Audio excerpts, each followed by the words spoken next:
What's going on? What's going on? What's going on? You already know what time it is. This is your boy, the historian, Ryan Walker, coming at you again. We got another hot one for you, ladies and gentlemen. We're going to be bringing in one of the greatest track coaches of all time. He's not just one of the greatest track coaches, he's one of the greatest basketball players that played at the HBCU level and CIAA.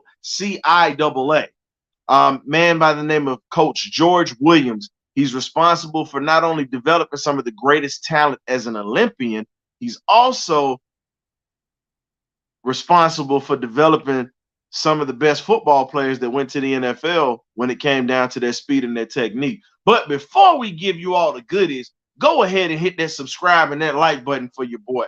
You already know how we get down here in the birdcage. You either get right or you get left. So the best thing we can do for you right now is to tell you, go ahead and get right and hit that subscribe button and give us some likes. You already know how we get down. Hey, birdcage, it's official. You either get right or you get left. Let's go.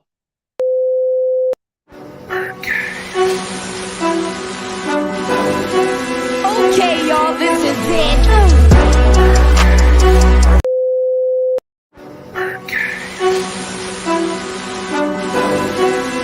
Okay, y'all, this is it.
Hey, you already know what time it is. Welcome to the birdcage. If you have not hit that subscribe button, please go ahead and do so for us. We definitely will appreciate that. Tonight, we got a special one.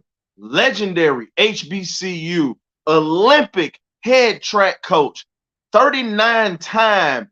Once again, let me go ahead and reiterate that. 39-time national champion. Should have 41. He was robbed out of 2 of them, but it's all good though. We're going to have the legendary coach George Williams in the building with us tonight. It's an honor and a privilege to have such history onto this show. You already know how we do, baby. My name is the historian for a reason. We had to dig this one out of the closet for you. This is a man that has helped guys get to the NFL and help train guys to get their speed down. He was also one of the best basketball players that played in the HBCU level. So, you know, he's a good old Florida boy, as my granddaddy would say. Not Florida boy, down in Miami, down in the bottom or whatnot. But we gonna let him tell you his story. But before we get to Coach Williams' story, we got to get to these Dirty Bird topics. And before we bring in the Dirty Bird topics, I got to bring in my crew. As always, you already know how we get down. We got love for each other. We definitely was out here in the streets of Atlanta watching our beloved Atlanta Braves get to it. So I'm going to go ahead and bring in the guys right now. I got to bring in my right hand partner, my main man, my man K Dub, Killer Killian Worthy. What's going on? What it is, what it do, BirdCage. Glad to be in the building. I was gonna say you're a little chopped and screwed today, David. I think it might be a little on the slow side right now, but I think we good to go. What's happening with you? I said, glad to be in the building, BirdCage. Glad to be here. Doing a great interview today with Mr. Williams, and we're gonna rock it out the park. Everybody, stay tuned. Get their popcorn ready. Get ready. See what we got going on for you. No, I got you. I got you. So now we got to bring in our guy Scoop Mentor, better known as my man Sinquay, better known as Scoop. You know, got to bring in Mr. Black Wall Street Journal. What's going on, Scoop? How you doing, brother?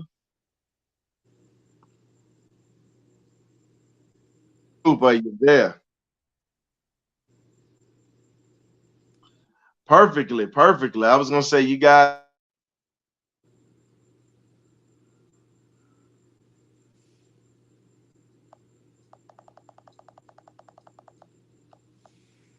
We got a miscue on the. We got some technical difficulties, but we got it coming for you.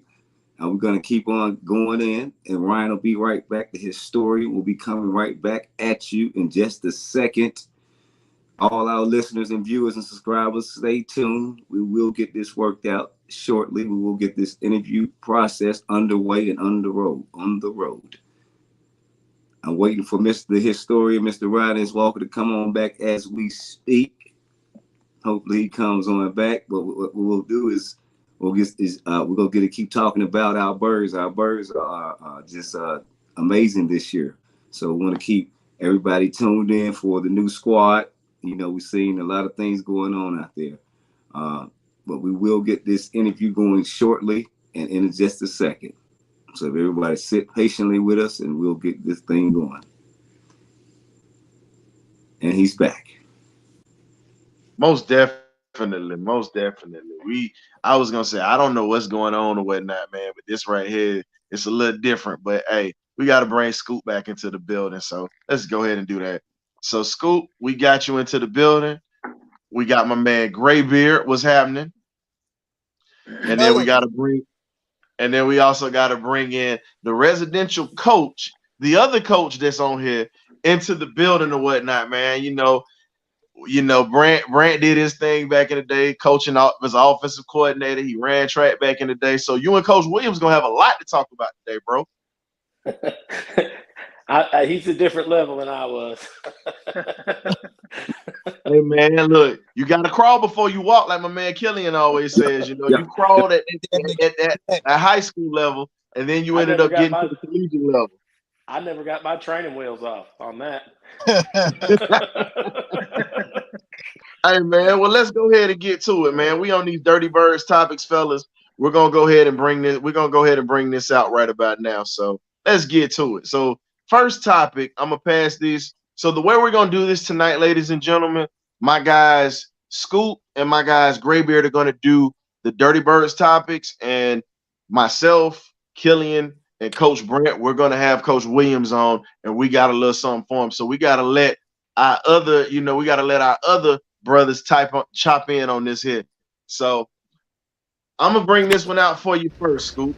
What do you think about Terry Fontenot's brilliant move that brings in value? He saves money, and in the picture that you saw during the introduction, I had to use some food stamps or whatnot, because like I said, he's still spending money like pretty much he's in the welfare line. What you think, bro? I can't hear nothing. I think that the moves are brilliant because of the opportunity for you to bring in guys that are hungry.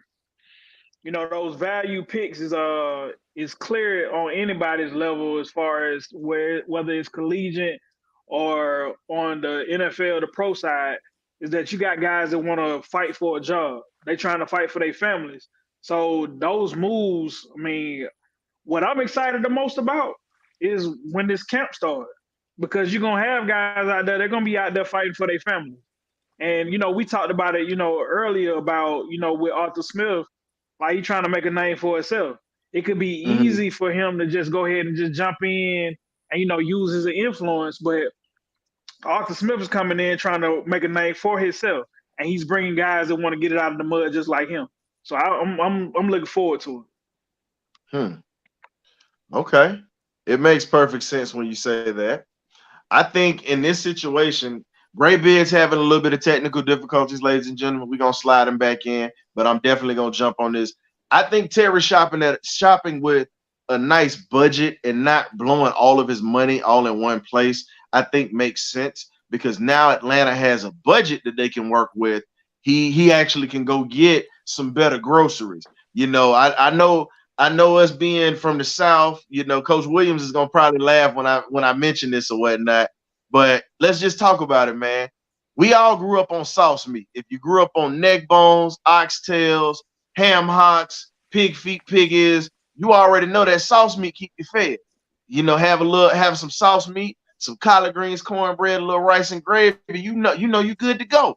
And I think Terry Fontenot is being in a situation where he doesn't mind still eating sauce meat, even though he can buy filet mignon right now. He still plans on feeding the whole multitude out of the poor man's pot. You know what I'm saying? That's the best way I can describe it. I ain't gonna go that far about no sauce meat because every time I hear sauce meat, I think about my granddaddy eating sauce meat out of the pack with Pabst Blue Ribbon in the hand. So I ain't gonna go that far. Like I'm still eating on peanut butter and jelly around here, so that's fine with me. Yes, sir. Facebook user, we see you. You say good eating. Go ahead and click on that StreamYard link that's above the video that you're watching live right now, so we can see who you are, so we can get you in here and kind of chat with you a little bit. But most definitely, we already got it in like that. So let me see if old Graybeard is back. Yeah, there he goes, Mr. Graybeard. Yo, can y'all hear me? Can you hear me? Perfectly. Crystal clear. So we already talked about that.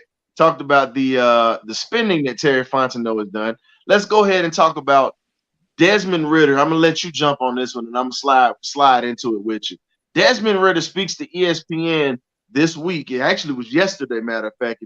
I'm sorry. It was actually Tuesday that he spoke with ESPN about Branson. I'm sorry, I'm saying Branson Robinson. I'm thinking UGA, but Bijan Robinson, Drake London, and Kyle Pitts, the connection that he's had with him during the offseason, talking about how he plays golf with these guys, how they go out, watch film, they go to the parks, they work out together, and the connection he had with Drake London was there because of what happened during training camp last year. How do you feel as if this connection is going to build with Bijan Robinson and Pitts? And he says he's watched both of these guys, and he says they make his job easier. What do you think is going to happen with the familiarity with this connection? I think the offense is going to be better than what people give it credit for. I mean, building that rapport during summer workout and whatnot is essential for him to not only silencing the critic, because I know he's been hearing the noise outside, but it will also give the confidence to the city and whatnot, and be like, hey, this is the guy that might be able to lead us to the promised land. So getting those reps, getting that repertoire with all the other players like Bijan and Kyle Pitts is like really, really important. I actually watched that interview that he did on ESPN. He looked hella confident. He like, look, I got this. Just let me go ahead and show you what I can do on the field. And he also is like getting more confident daily, and he also getting that confidence from his fellow teammates as well. Man, they are really, really buying in to his leadership and his work ethic. Well, I mean, I say this. It's going to take Pitts pretty much probably to the end of the year to get that knee right. You know what I'm saying? And I'm not saying physically. It's a mental thing. So anybody on this panel that's played sports, that have had injuries with your knee, it's not so the injury. It's more so the mental aspect. Once he gets that confidence back, we're going to see some good things coming out of Kyle Pitts.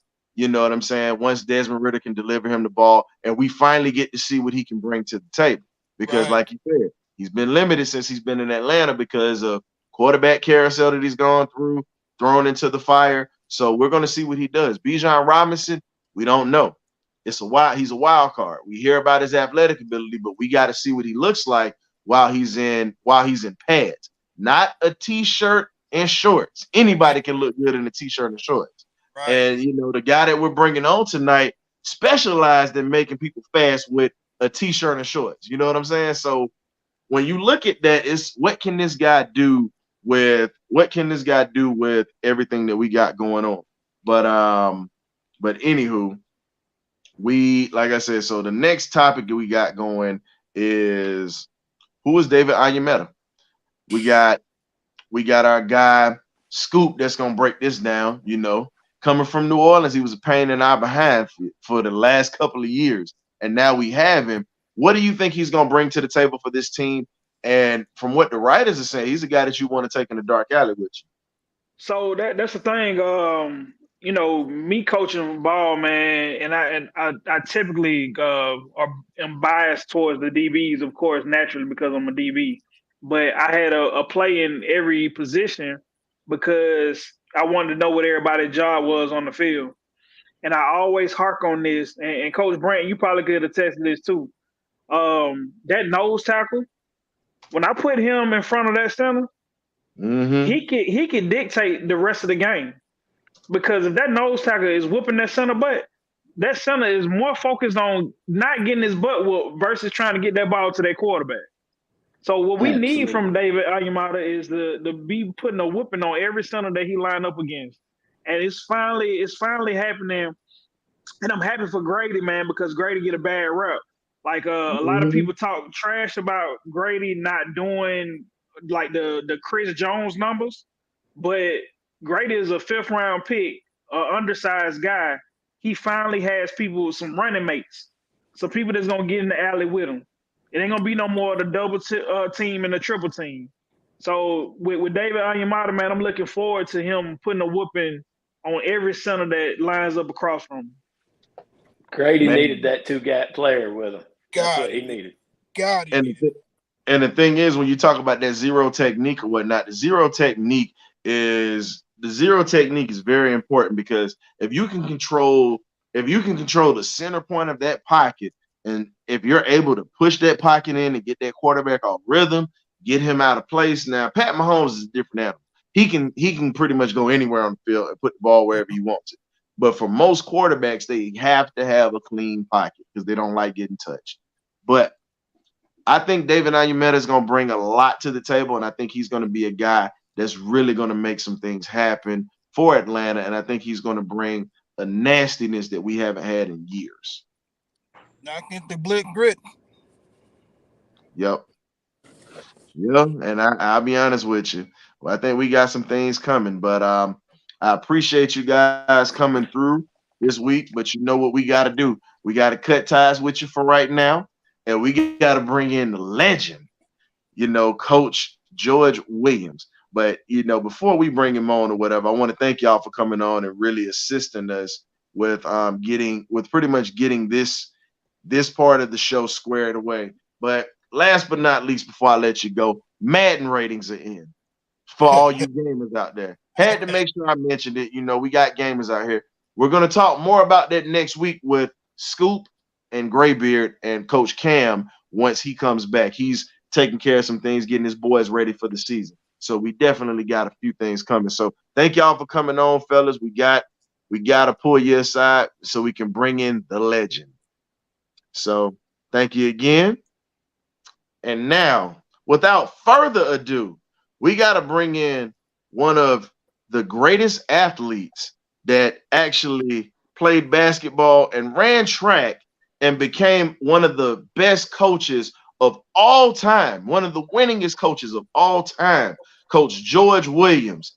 Nick Saban, Bear Bryant, y'all ain't got nothing on this man. Go ahead and have a seat. What's going on, Coach? I'm doing good, Ron. How you guys doing, man? You guys got an awesome show going on. Thank you, Coach. Thank you. We appreciate it. We appreciate it. How you doing, Coach? You all get things done, man. Man, you made it a lot better. You're making it a lot better for us when you come on here and you give us a little love, man. So we definitely appreciate it.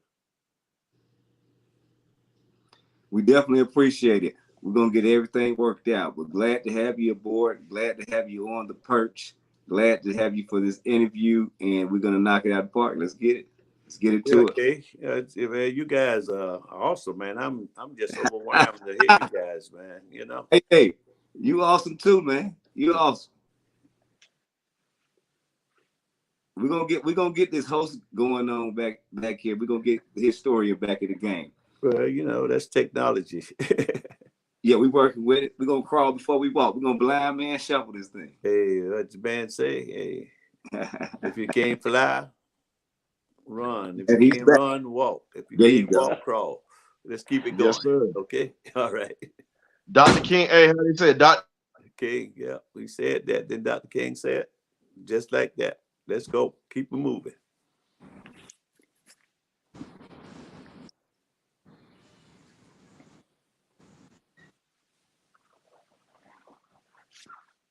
Historian. Okay, we're gonna get into this interview. We're gonna start it out. We're trying to get everything worked out, but we're gonna just talk about the first part of your life, growing up in the Miami area.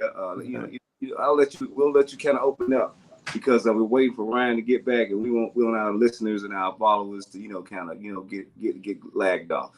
Yeah, well, Miami was a great place to grow up in back in those days. I don't know too much about it now. I've been gone for a while, but we had a area. Yes, I might have been having a little trouble today. It's been restarted. It just restarted on Overtown, and everybody. You've probably seen articles and everything, and documentaries on Overtown. We all grew up. Well, we had a lot of good talent over there. I was talking to Larry Little last night about it. Matter of fact, Larry's he and I was talking, and so he really wants to talk with you, Ryan, and see what's going on. And but it's the area within, like 5 or 10 blocks. We had like a bunch of All-Americans come out there, man, at least 10 or 15, And I say, we just on the park. We'll get out of school, go to the park till it get dark. And then you have to be in to get that shower before 9 o'clock because everything was on a solar system, and then that water get cold. So we had a good time relating with each other. We loved each other, and that's the way you grew up. It was the whole village to raise the family there. Mm. Now, we mentioned the salsa meat earlier, reference or whatnot. I know you had plenty of meals like that growing up around Overtown back in the day. Collard greens, sauce meat, you name it, man. I had the real vitamins, I had the juice. The greens, I had the juice, baby. With the juice and mix it up with some cornbread and keep on moving. You know what I mean? Yes, sir. Now, we talk about good things, yeah. Now, with you coming from the Miami area with all the great athletes that have come out of there, like I told you, I got to compete against them. I moved from Atlanta to Jacksonville, Florida, so I got to compete against the Miami Northwesterns, the Carroll City High School, Washington, the Carroll City, and we didn't get Washington. We ended up getting a lot of the Central Florida guys, but we did get Miami. We did get the Miami schools that were around that are known. So I wish we could have got Washington. You didn't get to Washington. You really got lucky. Because, boy, the Washington don't play, boy. BTW, grounds we dwell. For you we give all. Yes, all we have. Your urgent light will be highly upheld. Break down tornadoes and give my eyes up to the glory. Okay, all right. Let's go. All right. You know what, Coach? I'll be honest with you on this here. It was a bit of a rivalry between Jacksonville and you talk about Miami when it come to athletics. I already knew how serious that was. We had to play against Bob Hayes. I think Coach stepped off. What you talking about? In my day, Bullet Bob, baby, Bullet turn that cone and wave at you. I said, oh my God. Yes, sir. Yeah. And what's funny, we had a gentleman on here a while ago, and you know him very well. I wanted to make sure we shouted him out. Shout out to Dr. Melvin Pender Jr., one of the best trainers that ever did it. He wanted to make sure that we gave him a shout out. That's the captain, baby. He's the captain, man. I love that man. That man is awesome, man. And he wanted me to make sure he let you know. He wanted me to make sure I told you. I'm gonna try to channel my Dr. Pender voice for you. Yeah. Well, you make sure you let George know that I was the first to come on his show. I was the first. I came in first with this show, and I would have taken him in my prime. That was what he told me to tell you. That's Bell. Bell is my guy, man. We go back sometime. I know he he did some wonderful things for his lovely wife. We went down, had Melon Manley and Bob Beeman and all of us, man, we had a good time. And they left from there and went to the wake of Ralph Boston. I said, boy, these guys still look like they jumping in vans. I said, I can't jump in no vans anymore. I'm done with the vans, boy, and the station wagons. You know what I mean? Yeah.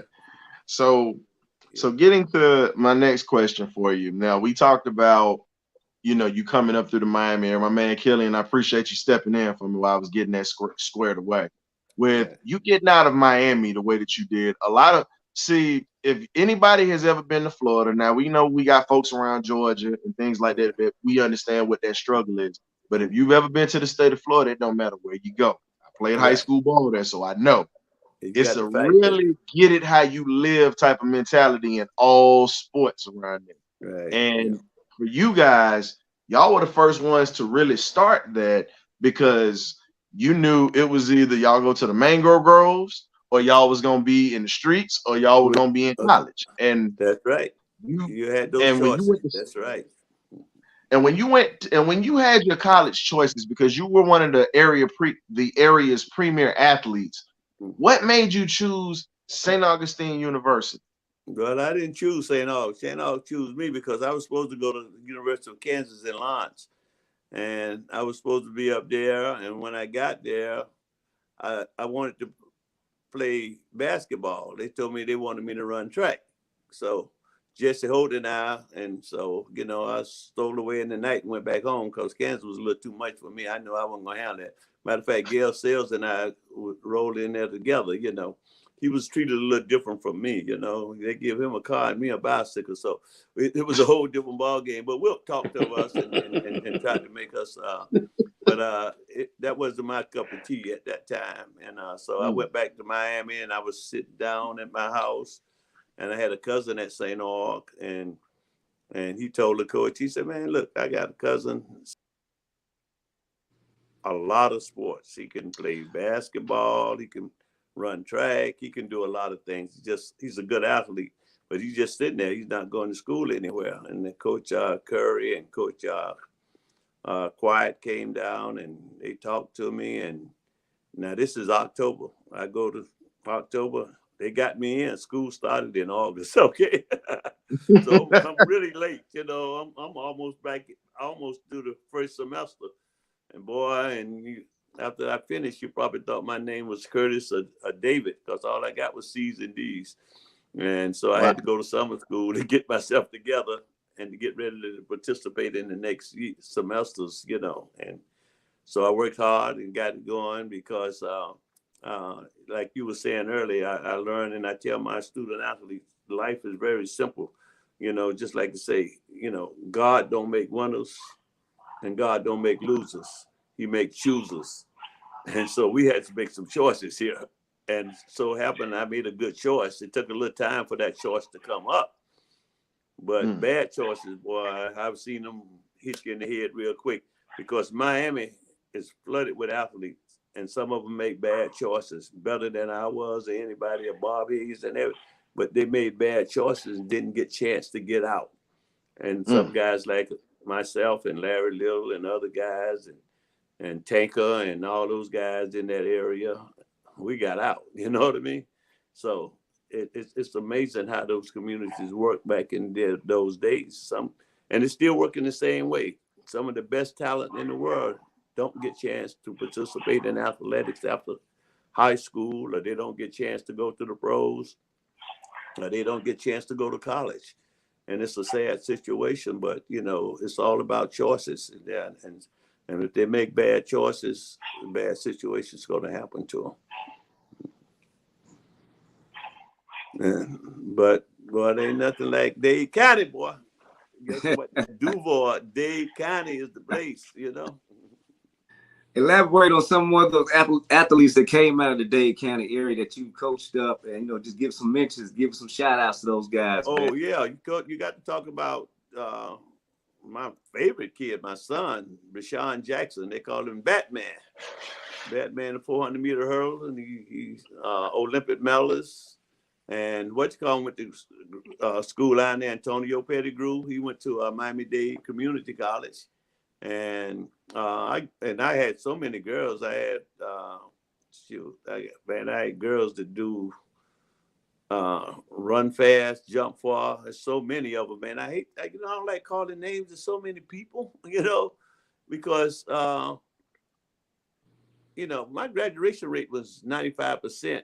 So I graduated over 600 or 700 students, athletes during my time. Mm-hmm. And they were good. They were good because they won so many championships, and they had the right mindset. They worked hard because they didn't want to go back down there, boy, because the orange groves and mangoes and all that stuff waiting for you, either pushing a grocery cart. They didn't want to go back to that, Mm-hmm. And so we had a little issues. I had some good kids, and like I told Ryan, at St. Aug, our motto is real simple, and I don't like to cuss on videos or anything, but our motto: you might be fast, but your A is going to class. Okay, it's real simple, and that was it. We didn't care. I don't care how fast you run or jump. You going to class. You come here to get an education. To the team concept, because they knew I cared. I know where you come from. I've been there. Yeah. And if you don't do these things, you don't go back. It's just and you don't want to go back. You got to go to class. And they went to class and they graduated, man.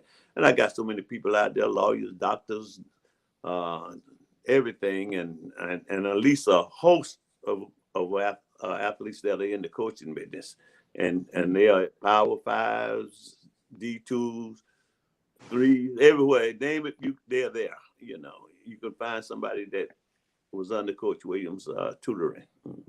Mm. Coach, I have a question for you.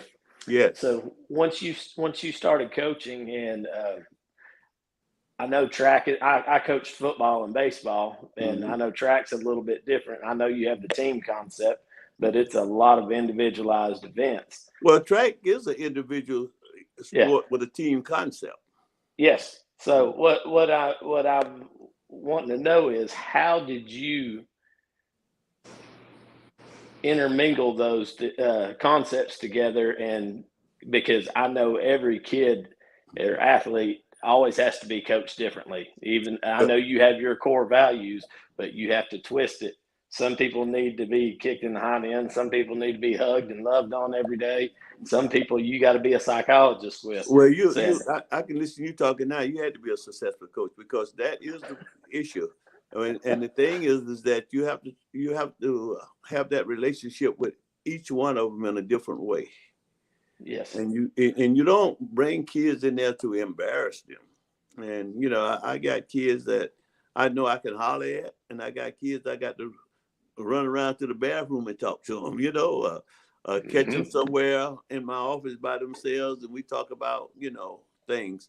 You have to treat athletes as individuals, regardless of what team. Even if they're on a basketball team, they're still individuals. And they react different ways, and it's up to the coach to understand what he's dealing with. And if he never understands what he's dealing with, if he's just looking at points and notoriety, he's not going to make it in the world of athletics. You have to be humble, just as you want your kids to be humble. And I see so many coaches now using kids to try to make their successful way of in the coaching business, and that's not what you do in this business. You just go out there and you try to do the best you can for the student athlete. Don't worry about anything else, And at HBCU school, it goes beyond the student athletes. You got to pick that kid up who's running in and got his head down and want to find out what his problem is, because that kid is the same kid got to go back to the dorm with your kids. And so you have to deal with your whole environment and your surrounding, and that's what makes good coaches. It's not because I don't care how many kids you got, you couldn't give them no talent. Their parents had to give them that. That's for sure. Because if I could make people run fast and jump far, my daughter would have been a world-class sprinter instead of a PhD chemist, okay? And so you don't do that. But you take what you give and the God-given talent that has been sent to you and do it the best way you can and use it the best way you can. And you got to have good people around you too. You know, you got to have coaches, assistant coaches, and those people around you. They got to be good people too. You can't have one guy who's telling your kids one thing and you telling them another. I've seen all that stuff go on in these coaches' business, and the thing is, you got a head coach and you got assistant coaches, and you got managers and you got physio. In athletics, people don't realize is the physios, because when somebody get hurt, whatever they tell a kid, they're gonna believe that person. I don't care. Say, I don't think you should run. I don't think you should train. Hey, you got to deal with that too. And so it's a community, a whole family community, and you have to know how to deal with those things, because when you get on the track, hey, you can put up some to tell a quarter mile you got 2 600s today and 3 200s or 3 300s. We all can do that, but what about the other part of it? So, Coach, I got a family member who just jumped in the chat or whatnot, and she was saying amen to your culture. My aunt, her name is Rhonda Broadnax. She used to high jump at Southern University. I'm a little hurt that she didn't get to go up there with you. But you know, I got love, but you know, I got love for SU up in the building. So you already know. Yeah, I'm calling you out. You can say Lord all you want to. I'm calling you out. I had to put you out there. But yeah. She used to high jump at Southern University or whatnot, and I was kind of thinking like, yeah, let me see if I can mention that, because I knew she was gonna be in here. She never misses the episode with the legendary track star figure. She never misses any episodes, but especially when we have individuals like you in here. But getting back to it, Coach, I wanted to make sure that we put this out here now. You started off originally as an assistant basketball coach with the legendary Coach Clarence Big House Gaines. Now, I've heard some stories. One of your counterparts, Coach Bill Hayes, who will be joining us in about a week and a half, and he's gonna tell that story. You got all the great legends, boy. You know them. I tell you, you've done your job very well, young man. Thank you, sir. I mean, hey, you got to know about the legendary figures, you know, and we've got them, you know, like everybody calls Nick Saban the GOAT, but I'm sorry, respecting Nick Saban, and I know my guy Chris Holloway is in here. He's gonna get pissed when I say it, but let's be real.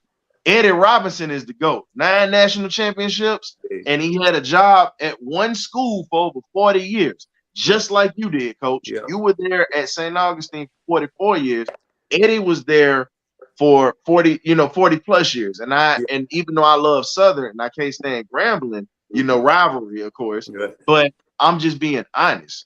I just feel like ESPN does a piss poor job of acknowledging, and not just ESPN, FS1 Sports, Fox, they do a piss poor job at really highlighting the legends such as yourself. I know you looked at it as just a job, but 39 national championships is nothing to sneeze at, Coach. No one will ever do what you did ever again.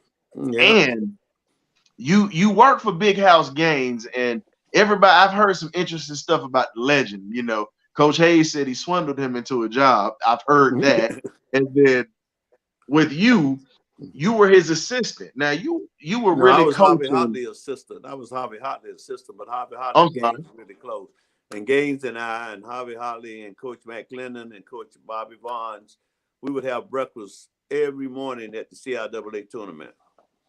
And we would sit down and we'll talk. And Sam Jones would join us a lot too. He would always come in.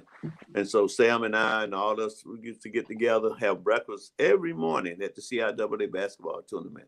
And to listen to those guys and to listen to the things they have gone through and the things that they have done that you don't see out there. You don't see the things of Big House Gaines, Bobby Vaughn, Even Sam Jones, how great he was with the Boston Celtics. You don't Yep. see those things, you know, and he went to North Carolina Central. You know, Mhm. you don't, people don't talk about those things. And but you see most of the guys that went to the PWIs, you know, and I guess even the NCAA does that. You know, they put out marketed information on schools that I've competed against and beat them down, but they are on the marketed papers and everything. You know, they don't have St. Aug there, and here you have a school that's in the NCAA that had over 43 or 45 kids that participated in the Olympics, one of the great stages in the world, but they don't say anything about it. But you know what? We don't care, man. We don't do that for them. We work with. We do that for those young kids, man. Those young kids got good lives now. They're doing great things. What they care about whether you put their name or my name out there. I don't think it's God's will, man. Like they say in over in Europe and in Asia, inshallah, it's God's will. So whatever God's will and what He wants to happen, that's what's going to happen. You know, if nobody never know anything about Coach Williams when I go to heaven, Coach Williams knows and God knows what we did. Because I had 3 jobs offered at PWIs. I had the job offered at South Carolina with Mike McGee, tried to bring me to South Carolina. He tried to bring me to Cincinnati, and he tried to bring me to University of Southern Cal. Mike McGee, very good friend, one of the best friends I've had. He and I and Dr. Walker and Al Bueller, we was all good friends. But I would not go because I thought I was needed better at St. Augustine's University. St. Augustine's University needed what God have given me. And I stayed there, and look, it ended up being a good God thing.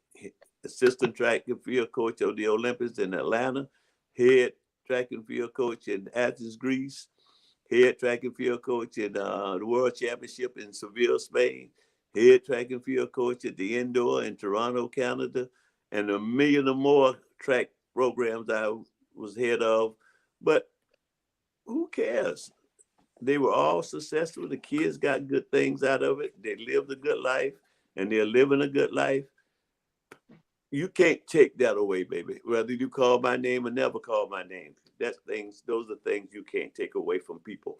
And people do good things for people. It's all good. You don't have to worry about whether anybody know it or not. You know it, and they know it, and that's the good thing.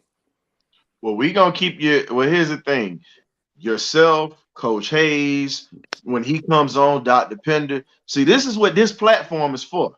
Right. It's not just for Falcons football. This Falcons football is the heartbeat of this. Let's be real.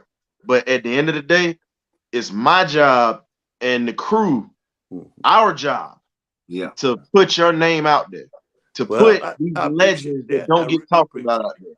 And this is something. I appreciate what you guys are doing. You guys are great, and this is God. You guys are doing it well. So we got to put you out there, Coach. Here's the thing: we have to put you out there because if we don't put you out there, they're not gonna do it. So guess what? We're gonna inform people of the greatness that you've established with not just your track program, but also in that North Carolina community as well as down at the bottom down in Miami. Right. So this is this is from the heart. Hey, love you, man. I love you too, Coach. This is something we got to do for you. Okay. But I'm sorry, Brent. I ain't mean to cut you off. I got caught up in the moment. I'm sorry. You're good. Hey, I'm soaking all this up. I love it. I do have one other question about your coaching style. Don't sing the questions out. Keep them coming, okay? So I know you had a long, decorated career. So how much, and this is a reflection question for you, how much did you see your coaching style change from the time you started until the end? I know you adapted and did what you needed to do. Well, it's going to change because you get different generations, and And when I really started, Miami-Dade Junior College were very hungry. They wanted to be successful. They wanted to go another one. Like Pastor Butler in Florida, he's a pastor now. He got his own school and his own track program, you know. And you had those kids. Then you get another group of kids that like second chance kids. They went to PWIs and didn't make it. And they were home looking for stuff and trying to get in trouble. And the coach down there said, well, you need to go to Coach Williams because Coach Williams, I think he can straighten you out, you know? And then the parents, and when they do wrong, they know they're going back home, and the parents will beg me to let them come back and everything because we know these kids are good. I had 2 of those kids that I sent home, and the parents begged me to get them back in school. And we finally decided to get them back in school. And both of those kids won an Olympic gold medal. Ain't that amazing? That's amazing. And they graduated. Yes. And they got good jobs now. One was a highway patrolman. Now he works with work with young kids. And I don't know what they call that job down. He's down in Polk County now. Okay. In Florida. Mm-hmm. Good old Polk County. Right. Yeah. And so you just stick with them. You know what kids need. Every kid wants somebody to help them. I don't care who you are and how bad you think they are. They're looking for somebody to help them. They want you to bring them in instead of saying, oh, he's just a bad guy. He's a bad girl. Oh, let's let him go. They're not looking for that. They're looking for help. And you got to help these people. And you help these young kids, boy, they'll move mountains for you. I'm telling you. You know, and so it changes every generation that I get a group of kids. The 70s was different. 70s and the 80s was one way, and the middle of the 80s to the 90s was another way, and the 2000 up until the 2020 when I got relieved from my job, they were all different type of kids, and you know, it's just like it. And then when I was my first coaching job at the Olympics in '96, we had pages, okay, to try to get in touch with every athlete. And then they had the bombing. We had to go through these pages. The next, when I get to Athens, Greek, we got cell phones, okay?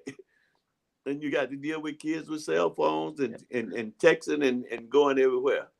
And next time, you got all this, TikTok and all this stuff, okay? And so social media. Yeah. You have to deal with that as a coach, all right? Mm-hmm. Got to deal with it. Yeah. Their brand. Yeah. Mm-hmm. So Coach, now you talked about the legendary Clarence Big House Gaines, Coach Hayes, and so many others that came around. And you talked about John McClendon, and you know, Coach K has mentioned your name a few times. He said everybody talks about what I've done in Duke and how I turned this around. They talk about Dean Smith, but you know, they all were like, we can't do what Coach George Williams did. And then he said, we also got another legend that doesn't get talked about, Mr. Coach John McClendon out of Tennessee State University. So out of all the schools that y'all have had, you know, I mean, out of all the HBCUs, you guys were known for track. Tennessee State was known for track, and so it's FAMU. And when you look at John McClendon on the basketball court, you know, Dean Smith stole his four-corner offense. Let's be real on that. You know that. You don't have to say it. I'll say it for you. He stole it. And then you look at Tennessee State, you know, Wilma Rudolph, Sandra Cheeseborough, so many that's come out of that school. And then we look at what you've had at your school. So many Olympians to come out of that school. And it's just that. And then you look at Coach Bill Hayes, your good friend. He's put over 160 kids into the NFL. Well, and you helped train a lot of those kids when it came to getting their speed down for their 40. What was it like training? One of our guests was Coach Anthony Blaylock, who came on, and he was one of the guys. He mentioned you helped him with his speed. What was it like during that process training Coach Blaylock, getting him ready for his combine? Well, Blaylock wanted to be successful. he wanted to go to the next level. And I know in any sport, you know, like the boys say, speed kills. If you got Yes, sir. speed, you can make some things happen. You know, you can change a whole defense with speed. And so I worked on a lot of fast twists because mostly football players and a lot of basketball, they buck up and they don't get a chance to use their fast twist fibers.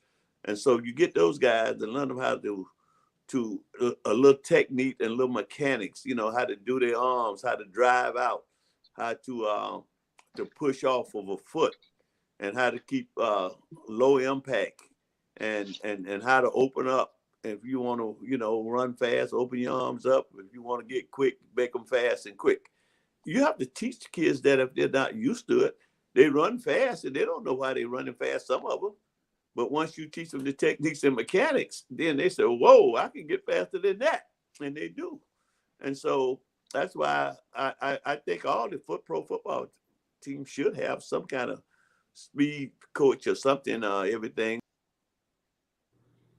Coach or something. I don't know. I think you might be in the area where we keep losing you, coach. I think it's the signal. Oh, I don't know. I said, but no, it's okay. You keep coming right back in, so it's cool. We might, Killian, we might have to get Coach to come up there and teach some of these boys some speed up here and for the Falcons. What y'all think, fellas? Yeah, man, we need a speed.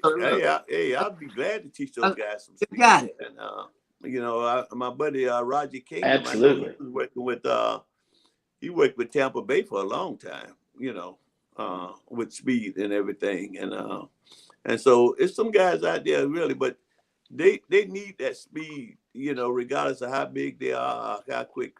And speed, you know, you're not going to make everybody fast, but you can make them quicker, you know, because if you teach them how to get quicker and you can use what they got, that'll cut some time down on anything, you know, and just show them how to push off quicker, to move sideways quicker, and to go, because everybody's not born with speed and everybody's not born with fast twist, you know, or slow twist or whatever, you know, but everybody can run, okay? And if they keep running, we're in good shape, you know. Yeah. So how was it training the young kids out there and you know, on the Olympic team? I mean, like you touched on it, but it's kind of like, you know, being surreal going over to these other countries, because a lot of people, like especially in the area you grew up in Miami, yeah, you know, where you're at now, you know, they don't have the opportunity to fly abroad and you'll see in these other countries, like, you know, me and Ryan did, you know, in the military. So just touch on that. Just touch on, you know, traveling with the U.S. red, white, and blue. You know, let our subscribers know what's going on with that. It's an experience, man. It's an experience that you know, and a lot of people don't realize it. You know, when you put that red, white, and blue on, that says United States of America, and that's all you represent. You don't even represent. You think you represent yourself or you represent your parents, and that's what you say. Well, I'm gonna do the right thing. I'm gonna make sure I get it right, so I can represent all my people in the country.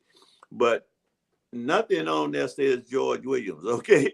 Everything says United States of America. So you have to conduct yourself in a special way.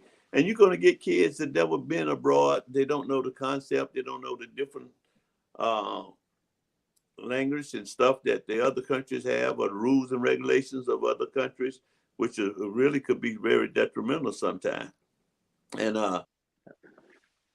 Olympians, they are, you know, they have their own personal coach and stuff. They have their agents, but, you know, every Olympics, you're going to have at least 5 or 10% of those kids that never been, just getting out of high school, never been up to, like if you come from Miami, if you lived on 17th Street, they probably never been to 24th Street. You know what I mean? And now you flying them to Greece. Okay.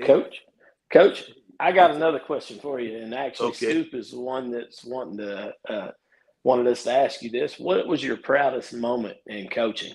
I know you've got a lot of them, but what's your one that stands out? Well, I think my proudest moment was a little thing in the 2004 Olympic team. We had a young man that had a nervous breakdown, and he really had a nervous breakdown, and he called everybody, every name under God's son, and he wouldn't let nobody touch him, or wouldn't let nobody say anything to him. He laid on his back, kicked up in the air, and I mean, he just went berserk. And I was told to send him back home. And I said to myself that I am the head of this Olympic team. I'm going to try to fix this kid.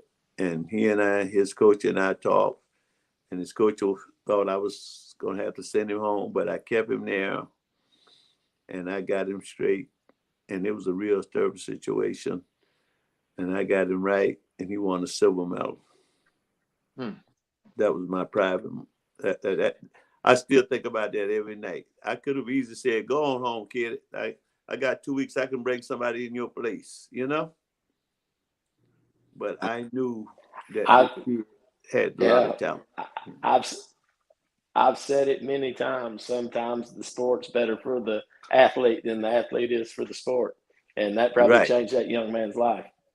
Yes. Yeah. Oh, definitely it did. Yes. And he has a couple of books out now. Got a good job. A nice family. He's doing well, and I'm real proud of that.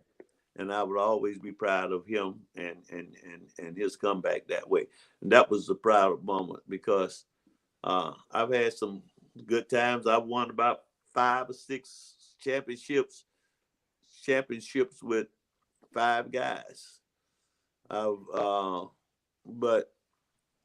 But to see this young man go from kicking in the floor, crying and cussing everybody out and wouldn't let anybody touch him, and didn't even know where he was living with, who his roommate was when we got back over to Creek Island. And he had to stay with me. He hit me up all day. And to get him back to that spot and how happy he is now and the good job he is doing is wonderful. And that was one of my pride moments. I got a couple of them, but that was one. Anytime I feel like I've done something to save a person from disaster, I think it's a proud moment. Yeah. Well, thank you. It wasn't about no championships. It's never been about championships. It's been about the people. Okay. Yeah. Go ahead. Oh no. I was just commenting. It was just something like you said. You know, some of us, grew up in high school. We had good coaches. Some of us had good coaches, and I'll be honest, and it's fine because he can't do nothing to me. I'm grown. I had a bad high school coach. Just gonna be real. He screwed a lot of kids out of scholarships. I'm gonna leave him nameless, but he knows who he is. We've made up, but I'm always gonna keep it real. He wasn't, like you said, he wasn't out for helping the kid. He was out for helping himself because his dad was a prominent college offensive coordinator. But eventually, after my senior year, his dad got fired. So his dad was, So he couldn't get into Georgia Tech. I'll leave it like that. I'm not gonna mention the name of the coach because you'll figure it out. But like you said, when you have coaches that care, because the best coach, I can say the best coaches I had were, they weren't even my position coaches, but my position coach, my defensive back coach, is like a big brother to me. He looked out for me. He played at FAMU, by the way. Coach Deion Brooks, shout out to Deion Brooks. DBs for life, trash the receivers all day, every day. That was our slogan. Right. But Coach, I'm sorry, Coach Brent, but that was our slogan. Yeah. but when you talk about it, Coach, he's still coaching me to this day. And when you mentioned how you look out for a lot of your guys, it meant a lot to hear that because that man, he saw me go through a lot, and I'm still here. Yeah. And for seeing coaches like you guys pass that type of knowledge on, because he played for Billy Joe at FAMU. And I know you know Coach Billy Joe. I know Billy Joe. He played for him. Yeah. And when you see coaches now that have learned from you guys, and they pass that on to people like myself and many other athletes, like my guy Scoop played for Coach Blaylock. Right. And I mean, for us, it still means a lot that y'all are still in our lives. It means a lot. And for you guys to take us in and really treat us like family and just really take care of us, it means a lot. Because Coach Brant talked about some of his kids that he still hears from. So Well, it's it's those kids' time, and we have to understand those things. And just like it's your time, you know, uh, you know, there have been other on radio and podcasts and everything, but it's now your time. And so I'm just proud to see y'all, picking up the baton. Boy, we got a relay that's really good. I'm looking at this relay. Yeah, boy, we got a first leg, second leg, third leg, and a fourth leg, boy. So we're gonna get this baton across the finish line. And that's what you guys are doing. Y'all moving this baton through the zone, man. And I love it, It's great. Coach Brant. Coach Brand is our he's our hammer thrower. He can chuck it. That's one of our strengths right there at the bottom. Yes, Coach Brand, he bring it in. With my man Killian, he do his thing. Like you said, we got a whole team all the way around, and everybody doesn't always get on the camera, but we got a whole team that does this. So when you talk about like being able to put things together, it's a collective effort for all of us. Like I We all always see the say, greater goal. it's an individual event with a team concept. The team have to come in, okay? Yeah. And you guys are doing it individually, but when it come to the end of the day, it's the whole team concept, and I love it. And I got Scoop. My fault. I'm gonna ask Scoop this. I'm gonna ask Scoop's question, and then I'm gonna let Coach Brant get to his question, and Killian get to his, and then I'm gonna get to my last one, and we're gonna wrap it up with you because I know we've kept you a while, and we love it. Hey man, this you guys, man. As long as somebody's gonna pick up what we're talking about. Oh yeah. And they're gonna transfer their life into something else. If don't but one do it, then that one it'll be two, and then that two will be three. So the change will keep going. So whatever that one person, I don't have anything to do. I'm retired, man. Like the boys always say, one thing I learned about life, I'm retired, but finish is not found. Okay. You keep doing, all right. So I got Scoop that was on a little earlier helping us with the bird feed. He wanted to know what advice would you give an 80-year what advice would an 80-year-old Coach George Williams give a young freshly graduated George Williams? Most of the same advice as I've told you about my life, the way it performed and the way it developed, because if you go back at the Olympics, and I graduated from an HBCU, St. Augustine University. I worked there most of my life, and I ended up being the head United States Olympic coach. So something I did right, because in 200 years of the Olympics, I think we've only had 4 or maybe 5 now Black head coaches. Okay, in 200 years. And after 200 years, we only had 2 from HBCU schools, and that's Dr. Walker and myself. So something, if you just keep doing right, be humble and help people, things will happen for you. And so it's nothing I would change. I wouldn't have gone. I didn't go to the PWIs to make more money, because more money is more taxes. But I stayed at St. Augustine's. I made my way. I even when they give me a big salary, I wouldn't take it at St. Augustine. I give them the money back.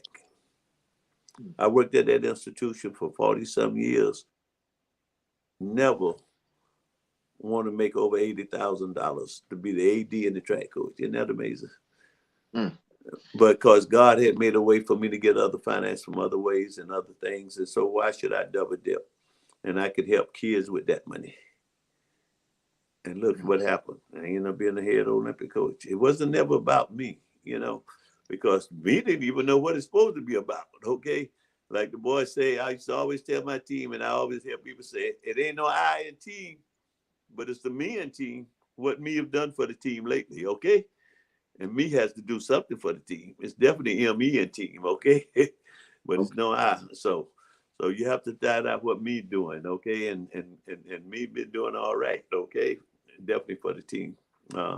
But I would not do anything different from what I did where I am now. If there's something different I have to do, it would be because of a different generation at 80 years old now. And if somebody else come up at now, the kids are different. So I would have to find a different way of dealing with the different behavior of the student athlete now than it was in the 70s, the 80s, and the 90s. Okay, so that's the only thing I would do different. Nothing different, but to continue to help people. That's all it's about. Help. And you young people, don't try to go out there and put a name for yourself. You can go out there and win 100 championships, or you can go out there and win nothing. People make you who you are. You can't make yourself nothing, okay? Don't care what you do. People decide who you should be and what you should be. You can't make that decision on your own, young people. Just go out there and help folks and try to get these young people to where you are at that time. If you are in a spot where you can tell them something good and positive, then get them in a space where they can begin to tell people something good and positive, And then again, like I always tell you, you have to be real careful. You can live a long time. One thing I know about it, there's a little boy eating a lot of chocolate one time. He ate so much chocolate, the man said, look, that chocolate gonna kill you or make you real sick. And the little boy said, no, my daddy ate a lot of chocolate, and he ate chocolate until he was 106 years old. And it didn't kill him. And the man said, what your daddy do? He said, mind his own business. So if you mind your own business and go about your business, you'll be all right, okay? I like that. All right. All right. Love you guys, man. And let's keep it moving, baby. And anything Coach Williams can do to help, I'll give him the best I have. And that's all I got. I don't have any more. But I will give you the best in everything that I have that I think could help you or help your student athlete. And there's no cost, baby. No cost at the end in my business. Only love. Love is the way, okay? And one of the things, like you said, Coach, is more about just trying to make sure that we keep y'all legacy going, because these athletes out here need to hear about this. They're doing a lot of digging and things of that sort, which is a beautiful thing. But it's sad that they don't even say anything about your accomplishments. I mean, they can't take it away from you because it's in the books. In the books. but for us to highlight it, it's always an honor that we get legendary figures on this show like yourself, Dr. Pender. And pretty soon, in a week and a half, Coach Hayes is coming on. And boy, that's my guy, boy. Y'all better get ready, baby. Roll up your sleeves, boy, because Bill coming at you, baby. That's my guy, man. And Bill. Hey, I got a suggestion. We were in school the same time, He was at Central and I was at St. Aug. Okay. I got a suggestion. Why don't we get him and Dr. Pender and Coach Hayes and all of them together and do a panel one night and let them just tell stories? I'd love to sit and listen. Do you know how much trouble we might get into? Brandon, hey, you know what a might is? That's what goes on the chicken's eye in. We're good. You know what? I'm definitely on board for that. But it was a question I wanted to ask you though, Coach.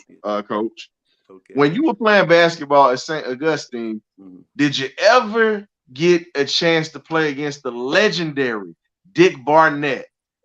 Skull. We didn't play against him, but I knew about him. Yeah, the Skull was a bad boy, man. Yeah, that left hand will come and hurt you real quick. But I did play against Earl Pearl, and Lord. So Earl and I, we played, and I used to always tell the Pearl my forte. He was a sophomore and I was a senior. And when Pearl get ready to spin, I was putting the shorts down. We didn't have but two officials. And when he tried to pull him back up, I had the other guard to jump him, and so we could get on down to the track. And Now, but the Pearl is my guy. He and I, we've hung out together for all the CIAA tournaments. Man, I pray for him every day, and all those guys back in there, Teddy Blunt and all those guys.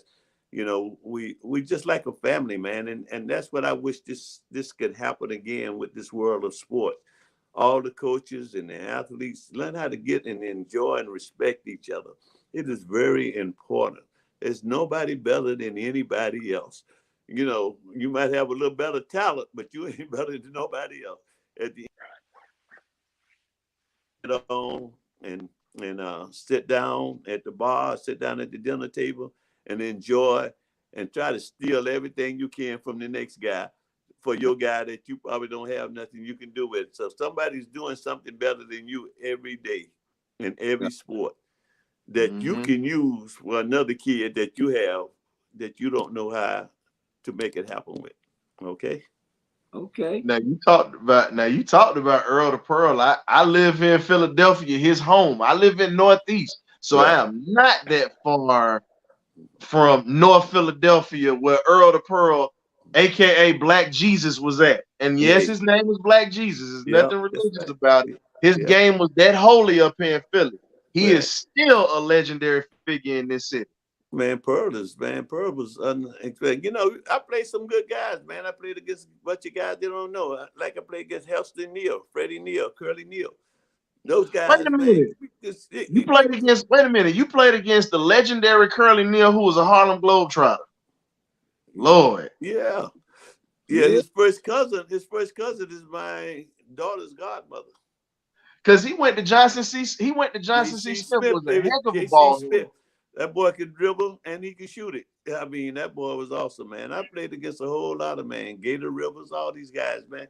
People just don't know these folks, man, and they passed on. But, you know, we played ball back in those days. I wish they could have added one more little point. I was reading an article the other day. They said we played Fayetteville State, and they had Bibbin on it, one of the Bibbin boys, not the one who went to UCLA, the one who went to Fayetteville. And they say St. Aug came back. Williams hit 39. That's 2 points. And those guys were so big, so I never went across the free throw line.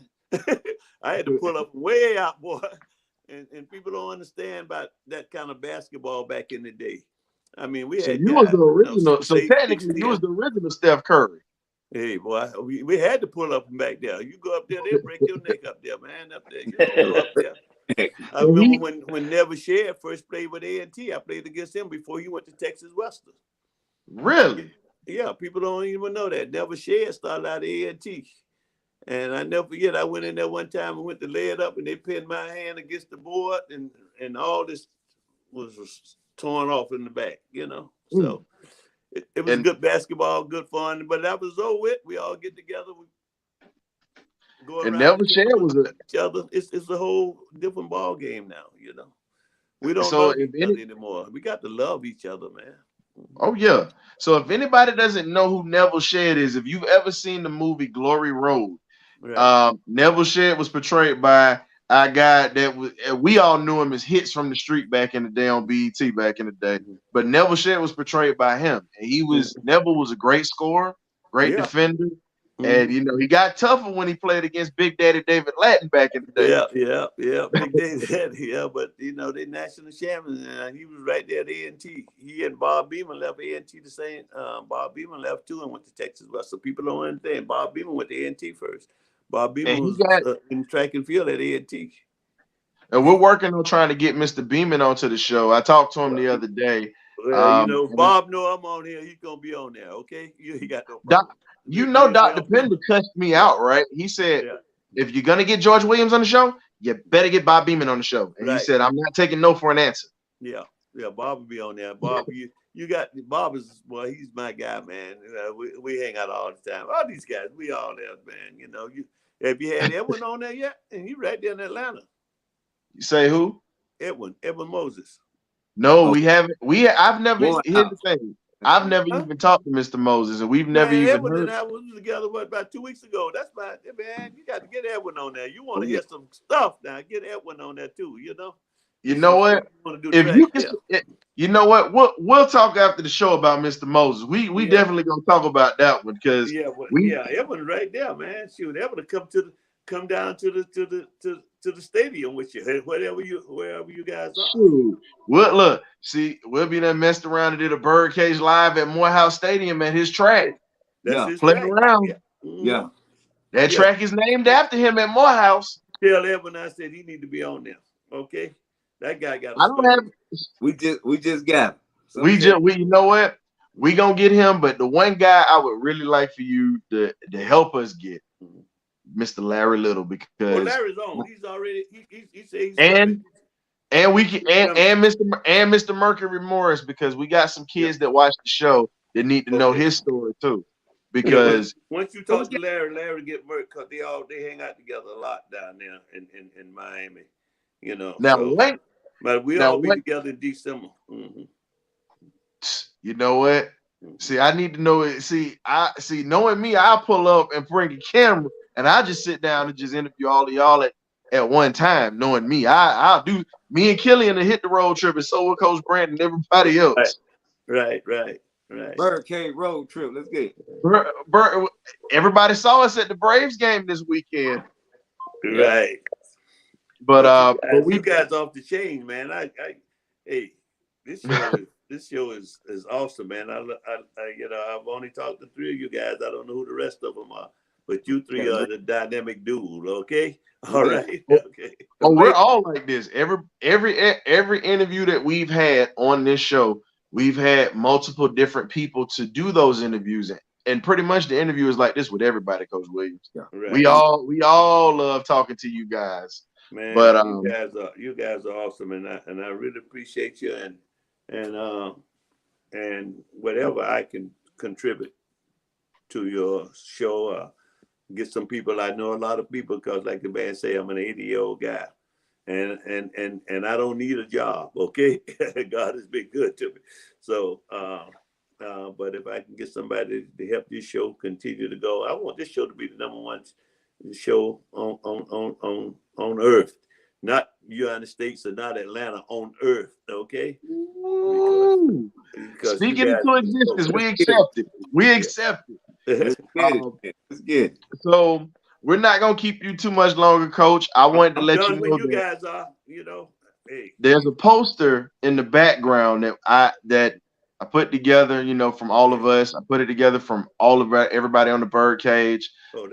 It's a poster of you.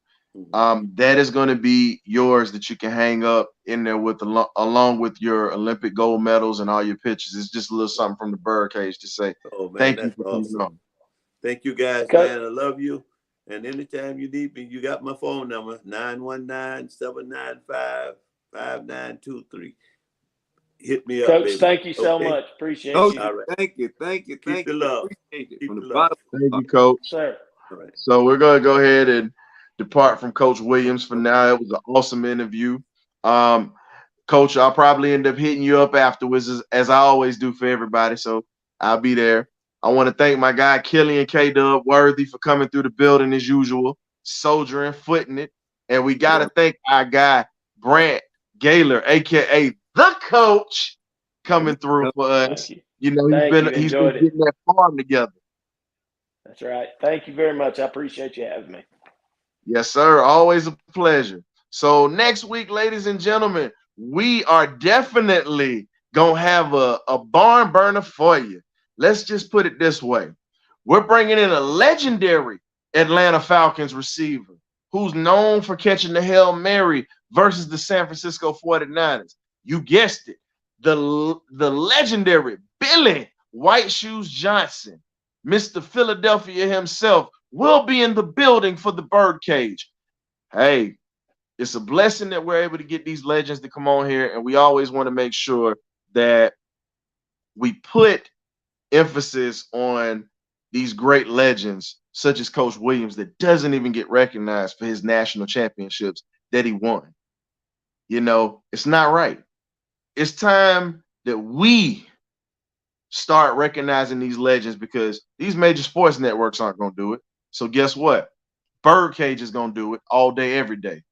We're always going to talk about the legends that came before, as well as talking about the guys that are present. You can't have this present now without the legends of the past. If you don't do one thing, you've got to make sure that everyone knows this history, because if this history is washed away, what are we going to do for the future? What are you going to do? How do you know how to manage a team? How do you know how to coach? A lot of the old coaching needs to come back, because if you ever look at it, there was a lot of success that came with a lot of these coaches that took care of their kids. Now, most of these coaches now only care about a paycheck and pretty much what's their next commercial. You know, it's sad to say, but these kids now are lost. They're not getting developed as men and women in this world to become productive citizens of society. So until we manage these people, these young people that come through, and we help them get to a place to where they can actually be something or somebody and contribute more than just a stat or a championship, we're going to be lost in this society. So with that being said, much love. I love everybody. Thank you for coming on tonight for the show. Check us out next week, 8 p.m. We're going to have Billy White Shoes Johnson coming through. And as usual, tip your bartenders, tip your waitresses. If you go to the adult clubs, tip the entertainers. Some of them might be college students too. You never know. But hey, or single mothers. Shout out to them, baby. We out of here, baby. The Birdcage, it's official. You either get right or you get left. Ghost.